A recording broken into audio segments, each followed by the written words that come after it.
મિત્રો અમે જઈએ હવે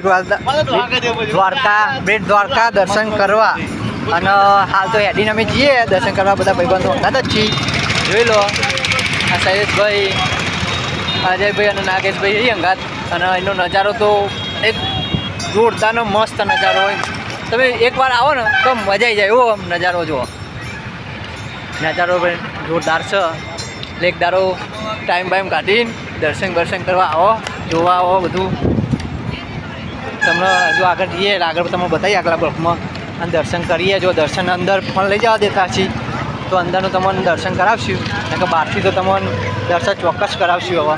અને હજુ તો દ્વારકાના આપણા ગજાના દર્શન તો બાકી જ છે. એટલે દ્વારકા અમે નાઇટ રોકાવાના લઈકન જશું તો તમે ચોક્કસ એ તો દર્શન કરાવવાના છે ધજાના, કેમ કે અંદર તો એકને ફોન લઈને નહીં જવા દેતા. અમે જોઈએ અહીંયા લઈ જવા દે કે નહીં લઈ જવા દેતા. મળીએ તમને આગલા બ્લોકમાં. જય માતાજી.